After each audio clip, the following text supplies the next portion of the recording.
మన రక్షకుడును ప్రభు అయినటువంటి యేసుక్రీస్తు నామమున ఈ యొక్క కార్యక్రమాలు చూస్తున్న మీ అందరికీ కూడా నా హృదయపూర్వకమైనటువంటి వందనాలు తెలియజేస్తూ ఉంటున్నాం. ప్రియులరా, మీరు చేస్తున్న ఫోన్స్ని బట్టి మేము వాక్యం విన్నాం, ఎన్నో విషయాలు మేము తెలుసుకున్నామని చేస్తున్న ఫోన్స్ని బట్టి ప్రభుని మేము స్తుతిస్తూ ఉంటున్నాం. అలాగే ఇంకా మరింత ఆశీర్వాదకరంగా ఆత్మీయంగా ఈ యొక్క కార్యక్రమాలు జరిగించాలని మేము ప్రయత్నం చేస్తున్నాం. అందుకే మీరు ప్రార్థన చేయండి. దేవుడు మాట్లాడే మాటలు ప్రియులరా, మరి నా ద్వారా దేవుడు మీతో మాట్లాడుతున్నాడు. ఇది నా మాటలు కాదు, దేవుడు మనతో మాట్లాడుతున్న మాటలను బట్టి ఎంతోమంది దేవుని వైపు తిరగాలి, రక్షించబడాలి, ఆత్మలో దేవుని దగ్గరికి నడిపించబడాలని ఒక ఆలోచనతోటి మేము కార్యక్రమాలు ప్రారంభించాం. లెంటి కాలంలో ప్రియులారా మనం ఉన్నాం. మరి యేసయ్య సిలువలో పడినటువంటి శ్రమల గురించి, ఆయన చేసినటువంటి సిలువ కార్యాన్ని గురించి మనం జ్ఞాపకం చేసుకుంటూ వస్తున్నాం. యేసయ్య పుట్టినప్పుడు కొన్ని అద్భుతాలు, ఆశ్చర్యకార్యాలు జరిగినాయి.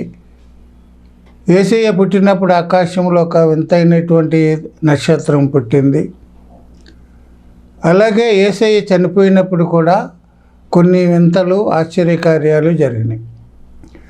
యేసయ్య చనిపోయినప్పుడు ప్రియులారా చీకటి వచ్చింది. మధ్యాహ్నం 12 గంటల నుండి 3 గంటల వరకు చీకటి వచ్చింది. అలాగే మరి యేసుప్రభు వారు కూడా మరి గొప్ప కేక వేసి చనిపోయినట్లుగా కూడా మనం చూస్తూ ఉంటున్నాం. ప్రియులారా, యేసయ్య సిలువలో తనంతట తాను తన ప్రాణాన్ని మన కోసం అప్పగించాడు. జరుగుతున్న పరిస్థితిని బట్టి మనం చూస్తే మరి రోమా ప్రభుత్వంలో యూదులందరూ కూడా ఆయన సిలువ వేసినట్లుగా మనకి కనిపిస్తుంది. కానీ సిలువ వేయబడాలి, నేను ప్రజలందరి కోసం కూడా చనిపోవాలని ఆలోచనతోటి ఆయన ఈ లోకానికి వచ్చాడు. తన ప్రాణం పెట్టడానికి ఆయన ఈ లోకానికి వచ్చాను. అతనిని నలుగగొట్టుటకు యెహోవాకు ఇష్టమాయను.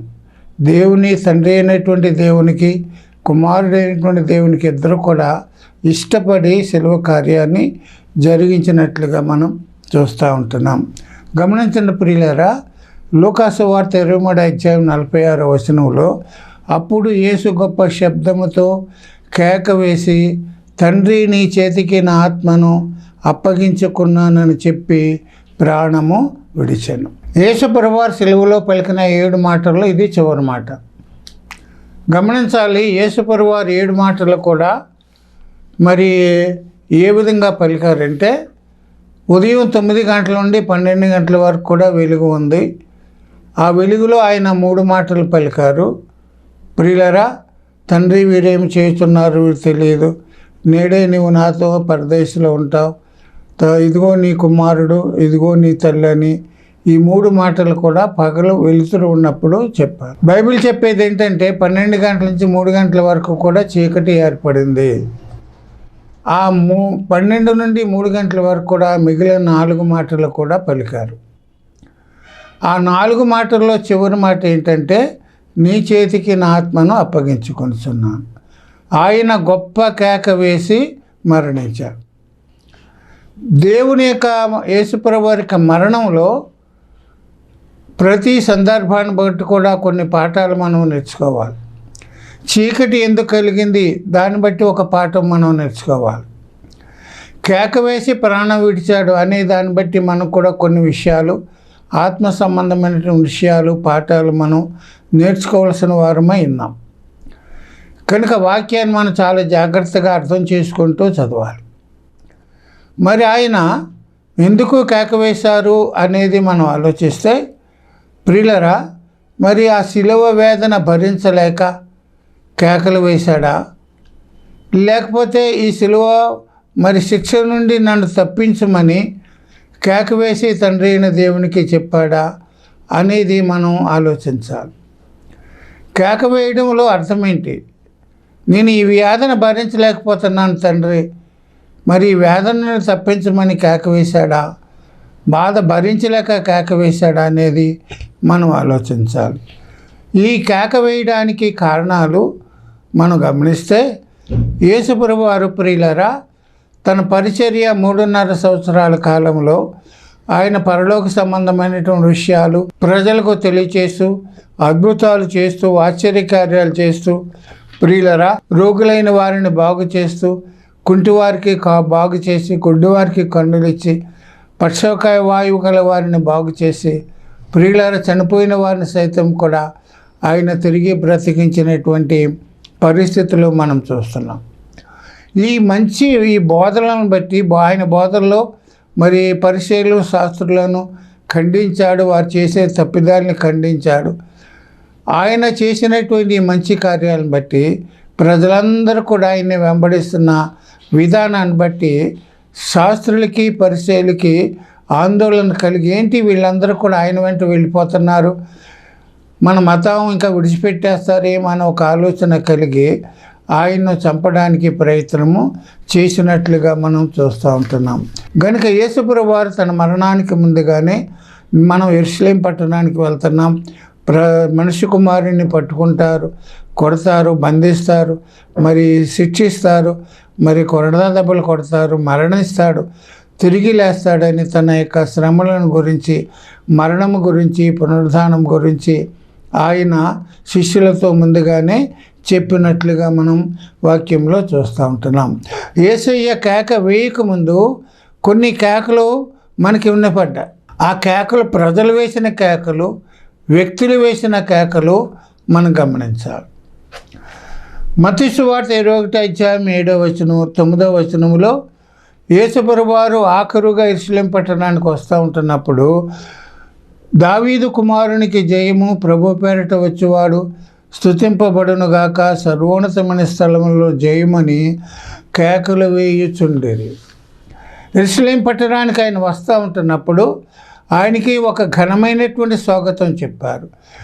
దావీదు కుమారునికి జయము, ప్రభు పేరిట వచ్చేవాడు స్తుతింపబడునుగాకని జయము జయమని ప్రియులరా ఆయన గాడిదను ఎక్కి వస్తూ ఉంటున్నప్పుడు తమ బట్టలు దారి పొరుగున పరిచి ఖర్జూరపు మట్టలు, ఈత మట్టలు పరిచి ఆయనను యెరూషలేము పట్టణానికి ఆహ్వానించారు. ఆయన మీద ఉండే ప్రేమ, అభిమానము వారిని ఆ విధంగా చేయడానికి పురుకొల్పింది. ఒక వ్యక్తి మీద మనకి ప్రేమ ఉన్నప్పుడు ఆ యొక్క వ్యక్తి విషయంలో మనం చాలా ప్రేమను కనపరుస్తాం, మర్యాద పరుస్తాం. ఆ దినాన్ని యెరూషలేము పట్టణానికి ఆయన వస్తూ ఉంటున్నప్పుడు ఆయనను సాదరంగా, మర్యాదగా, గౌరవపూర్వకంగా మరి ఆయనను ఆహ్వానించి జయము జయమని కేకలు వేసినటువంటి పరిస్థితులు మనం చూస్తున్నాం. దావీదు కుమారునికి జయమన్నారు, ప్రభు పేరిట వచ్చేవాడు స్తుతింపబడును గానికి కేకలు వేసి ఆయనను మరి యెరూషలేము పట్టణానికి తీసుకొచ్చినట్లుగా మనం చూస్తూ ఉంటున్నాం. ఆ కేకల్లో వారి ప్రేమ, అభిమానము కనిపిస్తూ ఉంటారు. ఇది ప్రక్కకు పెడితే ప్రియులరా మరికొన్ని దినాలు జరిగిన తర్వాత మరి పరిసయ్యులు, శాస్త్రులు యేసయ్యను మరి పట్టుకుని ఒలివ కొండలో మరి ఆయన ఒలివ కొండ మీద ప్రార్థన చేసిన తర్వాత ఆయన పట్టుకొని ప్రధాన యాజకుని దగ్గరికి తీసుకొచ్చారు. ప్రధాన యాజకుని దగ్గరికి తీసుకొచ్చినప్పుడు ఆ తర్వాత ఎక్కడికి తీసుకెళ్లారంటే పిలాతు దగ్గరికి తీసుకుని వెళ్ళారు. రోమా గవర్నర్ అయినటువంటి పిలాతు దగ్గరికి తీసుకువెళ్ళి, ఇదిగో వీడు దేవదూషణ చేస్తున్నాడు, నేనే దేవుని కుమారుని చెప్పుకుంటున్నాడు, వీనికి శిక్ష వేయండి ఆయన మీద మరి దేవాలయాన్ని పడగొట్టి 3 దినాల్లో కడతానని ఆయన మీద నేరారోపణ చేసి పిలాతు దగ్గరికి తీసుకువచ్చాడు. పిలాతు ఆయన్ని ఎన్నో ప్రశ్నలు వేశాడు. ప్రశ్నలు వేసినప్పుడు ఆయన ఏమాత్రం కూడా జవాబు చెప్పలేదు. నీవు దేవుడివా అంటే నేను దేవుడిని, నీవు రాజువా అంటే నేను రాజుని, నా రాజు ఇహలోక సంబంధమైనది కాదని యేసుప్రభు వారు చెప్పారు. ఈ మాటలన్నీ కూడా విన్నప్పుడు పిలాతు ఆయనలో ఏ దోషము కూడా లేదు అని ప్రజలకి చెప్పాడు. ప్రజలకు ఎప్పుడైతే మతనాయకులకి చెప్పాడో యేసయ్య మీద ఉండే ద్వేషాన్ని బట్టి వారందరూ కూడా ప్రియులరా మరి సిలువ వేయమని కేకలు వేశారు. పిలాతు యేసయ్యను విడుదల చేయడానికి చాలా ప్రయత్నం చేశాడు. చివరికి ఆ పస్కా పండుగ సందర్భంగా ఒక ఖైదీని విడుదల చేయాలి అనే ఆచారము పండగలో ఉన్నప్పుడు నేను యేసయ్యను విడుదల చేస్తాను, బరబ్బాను విడుదల చేస్తానని చెప్పినప్పుడు ప్రజలను ప్రేరేపించి, ప్రియులరా బరబ్బాను మాకు విడుదల చేయండి, యేసయ్యను సిలువ వేయమని కేకలు వేసినట్లుగా మనం వాక్యములో చూస్తూ ఉంటున్నాం. గమనించండి ప్రియులరా, లూకాసు వార్త 23వ అధ్యాయం 23వ వచనంలో, అయితే వారు ఒకే పొట్టుగా పెద్ద కేకలు వేసి వీనిని సిలువ వేయము సిలువ వేయమని కేకలు వేయగా వారి కేకలే గెలిచాను. సిలువ వేయము సిలువ వేయమని కేకలు వేశారు. ఒకప్పుడు జయము జయమని కేకలు వేసిన ప్రజలు ఈనాడు సిలువ వేయము సిలువ వేయమని కేకలు వేశారు. కేకలు వేసిన వారిలో స్వస్థత పొందినవారు, మేలు పొందినవారు, ఉపకారాలు పొందినవారు, ఆయన రొట్టెలు తిన్నవాళ్ళు, ప్రియులరా ఈ విధంగా వీళ్ళందరూ కూడా సిలువ వేయమును సిలువ వేయమని కేకలు వేశారు. ప్రజలు ఎటువంటి వారంటే పరిస్థితులకి అనుగుణంగా వారు ప్రవర్తించే విధానం. ప్రియులరా మరి ఈనాడు కూడా చాలామంది పార్టీలు మారుతూ ఉంటున్నారు. అనుకూలంగా వారికి ఏ పార్టీ అనుకూలంగా మొన్నటి వరకు ఒక పార్టీలో ఉంటారు, తర్వాత వేరే పార్టీలో ఉంటారు. ఈ విధంగా పార్టీలు మారుస్తూ అనుగుణంగా వారికి మేలుకరంగా ఉండేటట్టుగా ప్రవర్తిస్తారు. ప్రజలు కూడా ఒకప్పుడు జయమని వేసిన కేకలు ఈనాడు సిలువేయమని కేకలు వేస్తున్న పరిస్థితిని మనం చూస్తూ ఉంటున్నాం. గమనించండి ప్రియులారా, ఈ మాటలు వింటున్న మనం కూడా, మీరు కూడా మీ జీవితాలు ఇటువంటి పరిస్థితులే వచ్చి ఉంటాయి. ఒకప్పుడు మిమ్మల్ని మంచివాడని పొగిడారు, ఒకప్పుడు మీరు మంచి వ్యక్తి, మేలు చేసే వ్యక్తి అని మీ గురించి మంచి మాటలు చెప్పారు, భక్తిపరుడని చెప్పారు, ప్రార్థనాపరుడని చెప్పారు, మంచి ఉపకారం చేసే వ్యక్తి అని పొగిడినటువంటి వ్యక్తులే, మీ వల్ల మేలు ఉపకారం పొందిన వ్యక్తులే పరిస్థితులు మారిపోయి ప్రియులారా ఆయన చెడ్డవాడు, ఆయన మంచివాడు కాదని నీకు వ్యతిరేకంగా మాట్లాడినటువంటి సందర్భాలు మనకి గుర్తున్నాయి. ఏది ఏమైనా ప్రియులరా దేవుని మీద ఆధారపడిన వారు పొగడ్తలు వచ్చినా మరి దూషణలు వచ్చినా ఏమాత్రం కూడా వాటికి చలించరని మనం గమనించాలి. ప్రజలు జయమని కేకలు వేశారు, తర్వాత సిలువ వేయమని కేకలు వేశారు. గమనించండి ప్రియులరా, ఈ కేకలకు ముందుగా ఇంకొక వ్యక్తి కూడా కేకలు వేశాడు. యేసయ్య రాకముందు ఒక వ్యక్తి కేకలు వేశాడు. గమనించండి, ఆయన యోదయ అరణ్యములో పరలోక రాజ్యము సమీపించింది, మారు మనసు పొందండి అని యోదయ అరణ్యములో కేకలు వేయుచున్న ఒక వాని శబ్దము. బాప్తిసం ఇచ్చే యోహాను ప్రియులరా యేసయ్య కంటే ముందుగా వచ్చి ఆయన యొక్క రాకడ గురించి, ఆయన యొక్క జీవితం గురించి ప్రవచనం చెప్పుతూ రాబోవాడు నా వెనుక వచ్చేవాడు నాకంటే శక్తిమంతుడని యేసయ్య గురించి చెబుతూ యోహాను ఏమని కేక వేశాడంటే పరలోక రాజ్యము సమీపించింది, మారు మనసు పొందండి అని ఆయన కేకలు వేశాడు. యోదయ అరణ్యములో కేకలు వేశాడు. ఆ కేకలు విని ప్రియులరా ప్రజలందరూ కూడా మారు మనసు పొంది ఆ యొక్క యోహాను దగ్గరికి వచ్చినట్లుగా మనం చూస్తూ ఉంటున్నాం.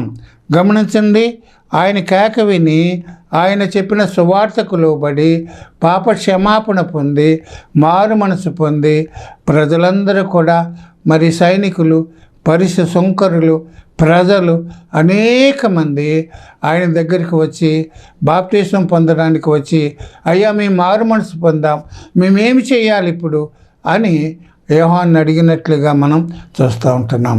యోహాను వేసిన కేక విని అనేక మంది సువార్తకు లోబడి రక్షించబడ్డారు. ఈ మాటలు వింటున్నాం నీవు కూడా. ఈనాడు మనకి కేక వినపడుతుంది సమాజంలో, ప్రతి చోట కూడా కేక వినపడుతుంది. ఆ కేక ఏంటంటే ప్రియులారా సువార్త కేక. ఈనాడు మనకి సువార్త కేక వినపడుతుంది. యేసయ్య కూడా ఆ దినాల్లో కేక వేశాడు. ప్రయాసపడి భారం మోసుకొనుచున్న సమస్తమైన వారులారా నా యొద్దకు రండి, నేను మీకు విశ్రాంతిని ఇస్తాను. కేక వేస్తున్నాడు ఆయన, ఆహ్వానం పలుకుతున్న నా దగ్గరికి రండి, ప్రయాసపడి భారం మోసుకుంటున్న వారులారా నా యొద్దకు రండి, నేను మీకు విశ్రాంతిని ఇస్తానని కేక వేసి చెప్తూ ఉంటున్నప్పుడు ఎవరు కూడా మాటకి లోబడకుండా ఉన్న పరిస్థితులు మనం చూస్తున్నాం. ఆయన వేసిన కేక తర్వాత ఈనాడు ఆయన ఆరోహణమైపోయిన తర్వాత పరలోకానికి వెళ్ళి శిష్యులకు చెప్పాడు, మీరు సర్వలోకానికి వెళ్ళి సర్వసృష్టికి సువార్తను ప్రకటించమని చెప్పిన ఆజ్ఞ రీతిగా ఈనాడు మన సమాజంలో ప్రపంచమంతా కూడా సువార్త కేకలు వినపడుతున్నాయి. ఎన్నో రీతిలుగా మనకి సువార్త వినపడుతుంది. రేడియోల ద్వారా, టీవీ వర్తమానాల ద్వారా, కరపత్రాల ద్వారా, సభల ద్వారా, సమావేశాల ద్వారా, మరి ఆదివారం మందిరాల్లో వినపడే కేకలు. ఈనాడు సువార్త ముమ్మరంగా వినిపించబడుతుంది. దేవుని వాక్యం సమృద్ధిగా మనకి వినపడుతుంది. కనుక ఈ సమృద్ధిగా వినపడే కాలంలోనే మన సువార్తకు లోబడాలి. ఈ కేకకు మనం లోబడి దేవుని మనం అంగీకరించినట్లయితే అది మనకు ఆశీర్వాదకరమైన సంగతి. బైబిల్ ఏం చెప్తుందో తెలిసిన ప్రియులరా, యెహోవా దొరుకు కాలమునని ఆయనను మీరు వెతకండి. ఇది యెహోవా మనకి దొరికే కాలం, సువార్త దొరికే కాలం. ఇది సువార్త అందని కాలం ఒకటి రాబోతుంది. సువార్త ద్వారాలు మూయబడుతుంది. ఆనాడు సువార్త ఎవరికి కూడా చెప్పేవాళ్ళు కానీ వినేవాళ్ళు కానీ సువార్త మూయబడుతుంది. ఆ కాలంలో సువార్త విందామన్నా అవకాశాలు లేవు. యెహోవా మీకు దొరుకు కాలమునని ఆయన వెతకండి. సువార్త ముమ్మరంగా వ్యాపిస్తున్నటువంటి కాలంలో మనం రక్షించబడితే ఆయన ఉండే స్థలంలో మనము కూడా ఉండగలుగుతాం. ఈనాడు ఎంతోమంది సువార్తకు వ్యతిరేకంగా ఉంటున్నారు. సువార్తకు లోబడుకోకుండా ఈ దేవుడు మాకు అక్కర్లేదు, ఈ సువార్త అక్కర్లేదు, ఈ మతం అక్కర్లేదు, మాకేదో దేవుడు ఉన్నారని సువార్తకు లోబడకుండా సువార్తను తృణీకరిస్తున్నటువంటి పరిస్థితిని ప్రజలను మనం చూస్తున్నాం. వారందరి విషయంలో యేసయ్య సిలువ వ్యర్థమైపోయింది. వారందరికీ కూడా సిలువను గూర్చిన వార్త వారికి వెర్రితనంగా ఉంటుంది. కనుక ప్రియులరా, ఈ మాటలు వింటున్నా నీవు, ఈనాడైనా ఇదే రక్షణ దినము, ఇదే అనుకూలమైన సమయం. రేపనేది నీకు ఉంటుందో లేదో నీకు తెలియదు.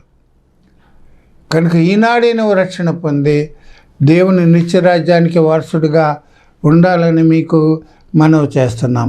కనుక ఈనాడు సువార్త కేక వినపడుతుంది. అదే సమయంలో ఇంకో కేక కూడా మనకి వినపడుతుంది. మత్తయి సువార్త 25:6 ప్రియులరా, అర్ధరాత్రి వేళ ఇదిగో పెండ్లి కుమారుడు, అతనిని ఎదుర్కొనుటకు రండి అని కేక వినబడేను. ఇంకొక కేక ఈ సమాజంలో వినపడుతుంది. ప్రభువు వస్తున్నాడు, రెండవ రాకడ సమీపంగా ఉంది. పెండ్లి కుమారుడు వస్తున్నాడు, పెండ్లి కుమార్తె సిద్ధపడు, ఆయన ఎదుర్కోవడానికి సిద్ధపడమని ఒక కేక మనకి అర్ధరాత్రి వినపడుతుంది. ప్రియులరా, దేవుని రాకడ బహు సమీపంగా ఉన్నది. జరుగుతున్న పరిస్థితులను బట్టి, ప్రియులరా, సూచనలు బట్టి ప్రభు రాకడ చాలా సమీపంగా ఉందని మనం అర్థం చేసుకోవాలి. ప్రభు రాకడలో మనం ఎత్తబడాలి. ఇంతకాలం చేసినటువంటి భక్తికి అర్థం ఏంటంటే ప్రభు రాకడలో మనం ఎత్తబడాలి. ఎత్తబడకపోతే, విడిచిపెట్టబడితే మన భక్తి వ్యర్థమైపోయింది. ప్రియులరా, మనం వేరే స్థలానికి వెళ్ళడానికి అవకాశం ఉంది. కనుక దేవుని రాకడ వస్తుంది, పెండ్లి కుమారుడు వస్తున్నాడని కేక వినపడినప్పుడు 10 మంది కన్యకలు సిద్ధపడ్డారు. మరి 5 కన్యకలు కేక విని తమ దివిటీలు సిద్ధపరచుకుని పెండ్లి కుమారునితో వెళ్ళిపోయారు. 5 కన్యకలు, బుద్ధి లేని కన్యకలు, వారి దివిటీల్లో నూనె లేనందువల్ల మళ్ళా వెనక్కి వచ్చారు. మళ్ళా పెండ్లి కుమారుడు వెళ్ళిపోయాడు. పెండ్లి విందులోకి 5 బుద్ధిగల కన్యకలతోటి వెళ్ళిపోయాడు. అప్పుడు ఈ 5 బుద్ధి లేని కన్యకలు వచ్చి తలుపు తడుతున్నారు. అయ్యా, మేము వచ్చాము, తలుపు తీయండి అంటే మీరెవరో నాకు తెలియదు, మీరెవరో నాకు తెలియదు, వెళ్ళిపోండి అని చెప్పిన మాటలు మనం చూస్తాం. గమనించండి ప్రియులారా, బుద్ధి లేని కన్యకల వలె మనం తగిన సిద్ధపాటు లేకుండా ఉంటే మనం విడిచిపెట్టబడు. కనుక ఆ పెండ్లి కుమారునికి వస్తున్నాడని కేక వినపడుతుంది. ఆ కేక విని మనం తగిన సిద్ధపాటు, బుద్ధి కలిగినటువంటి కన్యకలుగా మనం సిద్ధపడి ఆ పిండి విందులోకి మనం వెళ్ళే వారముగా ఉండాలి. ఎన్నో సూచనలు జరుగుతున్నాయి, ఎన్నో గుర్తులు జరుగుతున్నాయి ప్రభు రాకడకు. కనుక ఈ కేకకు వినబడి, సువార్త కేకకు, ప్రభు వస్తున్నాడనే కేకకు మనం లోబడి, సిద్ధపడి, రక్షించబడి, ప్రభు రాకడలో ఎత్తబడితే, సువార్తకు లోబడినట్లయితే మనం ఎక్కడ ఉంటామో తెలిసినా ప్రియులరా, లూకాసు సువార్త 16వ అధ్యాయం 22వ వచనములో, ఆ దరిద్రుడు చనిపోయి దేవదూతల చేత అబ్రహాము రొమ్మున ఆనుకొనుటకు కొనిపోబడెను. దరిద్రుడైనటువంటి లాజరు కురుపులతో ఉండి, ఆకలితో ఉండి, దరిద్రతలో ఉండి దేవుని స్తుతించి, ఎదురుగా ఉండే ధనవంతుని ఏమాత్రం కూడా దూషించకుండా తన స్థితిని బట్టి దేవుని స్తుతించి చనిపోయిన తర్వాత దేవదూతలు వచ్చి అతన్ని అబ్రహాము రొమ్మున ఆనుకొనుటకు తీసుకొని వెళ్ళారు. అది ఎటువంటి స్థలం అంటే నెమ్మది కలిగినటువంటి స్థలము. ప్రభువుని అంగీకరించి ప్రభువులో మనం మరణించినట్లయితే మనము కూడా నెమ్మది గల స్థలాల్లో మనం ఉండగలుగుతాం. లోకంలో వినబడుతున్న కేకలకు మనం లోబడాలి. గనుక ఆ కేకలు విని, ప్రభు వస్తున్నాడని కేక విని ప్రియులారా, సువార్తకు లోబడుకోకుండా ఆ ప్రక్కనే ధనవంతుడు ఉన్నాడు, ధనవంతుడు సువార్తకు లోబడలేదు, రక్షించబడలేదు, దేవుని ఎరగని వ్యక్తిగా ఉన్నాడు, తన ధనాన్ని బట్టి అతిశయించాడు. సువార్తకు లోబడకుండా, దేవుని ఎరగకుండా చనిపోయినటువంటి పరిస్థితుల్లో ఆ ధనవంతుడు ఎక్కడికి వెళ్ళాడో చూడండి. లూకాసు సువార్త 16వ అధ్యాయం 22వ వచనములో, ధనవంతుడు కూడా చనిపోయి పాతి పెట్టబడెను. అప్పుడు అతడు పాతాళములో బాధపడుచు, తండ్రివైన అబ్రహామా, నా యందు కనికరపడి తన వ్రేలి కొనను నీటిలో ముంచి నా నాలుకను చల్లార్చుటకు లాజరును పంపుటకు నేను అగ్ని జ్వాలల్లో యాతన పడుచున్నానని కేకలు వేసి చెప్పాను. ధనవంతుడు అగ్ని జ్వాలల్లో కేకలు వేస్తున్నాడు. సువార్తకు లోబడకుండా, దేవుని ఎరగకుండా, నీ ఇష్టానుసారంగా జీవించి చనిపోతే నువ్వు ఎక్కడికి వెళ్తావో తెలిసిన అగ్ని జ్వాలలలో యాతన పడుచు కేకలు వేసే పరిస్థితి. కేకలు వేస్తున్నాడు, అయ్యో అయ్యో నన్ను ఎవరు తప్పిస్తారని కేకలు వేస్తున్న పరిస్థితిని మనం చూస్తూ ఉంటున్నాం. గమనించండి ప్రియులారా, ఆ కేకలు ఎవరికి కూడా చాలా భయంకరంగా కేకలు వేస్తున్నాడు. ఆ కేకలు ఏంటంటే ప్రియులారా, అగ్ని ఆరదు, పురుగు చావదు. అది నిరంతరము కూడా, నిత్యము కూడా ఉండేటువంటి అగ్ని జ్వాలలయ్యి. కనుక ఇప్పుడు ఆ కేకలు వేయవలసిన పరిస్థితి మనకి ఉండకూడదని దేవుని యొక్క ఆలోచన. కనుక ఇప్పుడు యేసయ్య మరి ఎందుకు కేక వేశాడో మనం గమనించాలి. యేసు ప్రభువారు ఎందుకు కేక వేశారంటే, ఆయన పడే శిలువ వేదన కొంతకాలమే. ఆ సాయంకాలం వరకునే ఆయన శిలువ మీద ఉంటారు. సాయంకాలం అయిపోయిన తర్వాత శిలువ మీద బ్రతికి ఉండడానికి అవకాశం లేదు కనుక బలవంతంగా కొట్టి చంపేస్తారు. కానీ అంతవరకు ఆయన లేరు. కానీ సాయంకాలం 3 గంటలకి ఆయన చనిపోయారు. శిలువ వేదన అనేది కొంతకాలమే, కానీ ఆ వేదన భరించే కాలం కొద్ది కాలం. కానీ ప్రియులరా, అగ్ని జ్వాలలో ఉండే పడే వేదన కాలం ఎంతంటే నిత్యము కూడా ఉంటారు. కొన్ని గంటలు కాదు, కొన్ని రోజులు కాదు, కొన్ని నెలలు కాదు, కొన్ని సంవత్సరాలు కాదు, నిత్యము కూడా అగ్ని జ్వాలల్లో మనం వేతన పడాలి. యేసు ప్రభువారు ప్రియులరా మరి కొన్ని గంటలు మాత్రమే శిలువ వేదన భరించారు. ఉదయం 9 గంటలు మొదలుకొని మధ్యాహ్నం 3 గంటల వరకు కూడా శిలువ వేదన భరించారు. కానీ నువ్వు అగ్ని జ్వాలలో వెళ్ళినట్లయితే, సువార్త కేక వినకూడకుండా, లోబడకుండా, ప్రభు రాకడ తగిన సిద్ధపాటు లేకుండా నీవు చనిపోతే నువ్వు ఎంతకాలం కేకలు వేయాలంటే నిత్యము కూడా కేకలు వేయాలి. ఆ కేకలు ఎవరికి వినపడవు. అయ్యో అయ్యో అని కేకలు వేస్తావు. నిన్ను రక్షించేవారు కానీ తప్పించేవారు కానీ ఉండరు. కనుక ఇప్పుడు యేసయ్య ఎందుకో కేకలు వేశాడంటే, అయ్యా నేను శిలువ వేదన భరించడాన్ని బట్టి కేక వేస్తున్నాను, కానీ ఈ కేక కొంతకాలమే ఉంటుంది, కానీ మీరు వేసే కేక, ఈ కేకలు, ఆ బాధ, ఆ వేదన ఇంతకంటే ఎక్కువగా ఉంటుంది కనుక ఆ కేకల నుండి మీరు తప్పించబడాలి. నా కేకను బట్టి మీరు రక్షించబడి, ప్రియులరా, మరి రక్షించబడి దేవుని అంగీకరించి దేవుని బిడ్డలుగా చేయబడాలి. మీరు అగ్ని జ్వాలల్లో కేకలు వేయకుండా మిమ్మును తప్పించడానికే నేను ఈ కేక వేశాను. గమనించిన ప్రియులరా, యేసయ్య కేక వేశాడు. ఆ కేక నీకు వినపడుతుందా? ఆ ఎందుకు వేశాడో మనం అర్థం చేసుకోవాలి. ఈనాడు కేకలు వినపడుతున్నాయి, ఎన్నో కేకలు, సువార్త కేకలు వినపడుతున్నాయి. రేడియోల ద్వారా ఎన్నో రకాలుగా, టీవీ ఆన్ చేస్తే క్రిస్టియన్ ఛానల్స్ ఎన్నో మనకి వస్తూ ఉంటాయి. 24 గంటలు కూడా, 24/7 కూడా సువార్త మనకి అందించబడుతుంది, సమృద్ధిగా అందించబడుతుంది. కానీ ఈనాడు సువార్తకు లోబడుకోకుండా నీ హృదయాన్ని కఠినము చేసుకుంటే, నీ దేవుడు నాకు అక్కర్లేదు, ఈ మతం అక్కర్లేదు, మతం కాదు మనకి మార్గం, ఇది అక్కర్లేదు, ఈ దేవుడు అక్కర్లేదు, ఈ సువార్త అక్కర్లేదని నువ్వు నీ ఇష్టానుసారంగా జీవించి నీ పాపములోనే నువ్వు చనిపోతే నువ్వెక్కడికి వెళ్తావంటే ప్రియులారా, అగ్ని జ్వాలలోకి, పాతాళములో బాధపడుచు కేకలు వేస్తున్నాడు. కేకలు వేసే పరిస్థితి నీకు రాబోతుంది.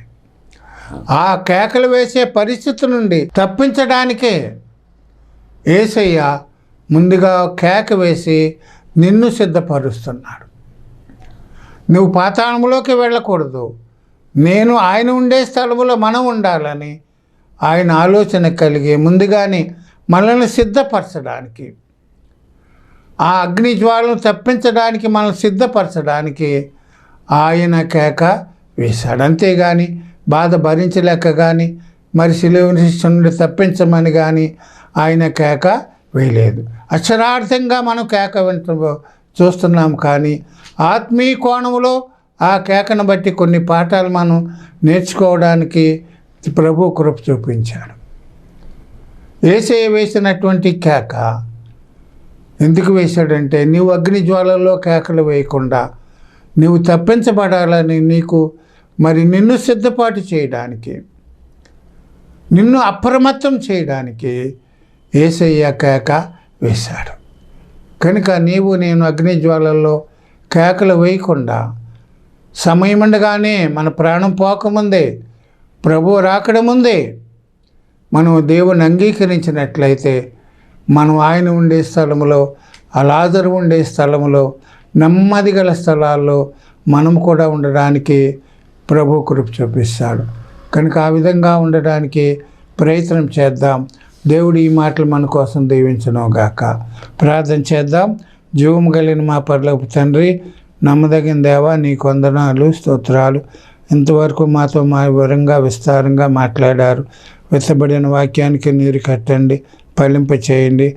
ఇదిగోనే మేము అగ్ని జ్వాలల్లో కేకలు వేయకుండా మీరు మాకు సూచనగా మా ప్రభు మమ్మల్ని సిద్ధపరచడానికి మీరు సిలువలో కేక వేశారు. ఆ కేక విని మేము సువార్తకు లోబడి రక్షించబడి నీ ఉండే స్థలంలో మేము కూడా ఉండేలాగున సహాయం చేయండి.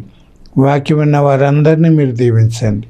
ఈ యొక్క శ్రమ లెంటి కాలంలో మీరు పడినటువంటి చూపించిన ప్రేమ, ఇదిగోనైనా విధేయత, తగ్గింపు, క్షమించే స్వభావం మేము కూడా కలిగి ఉండడానికి సహాయం చేయమని, మరోసారి కలుసుకోవడానికి నీ కృప దయచేయమని యేసునామం అడిగి స్తుతించి ప్రార్థిస్తున్నాం మా తండ్రి.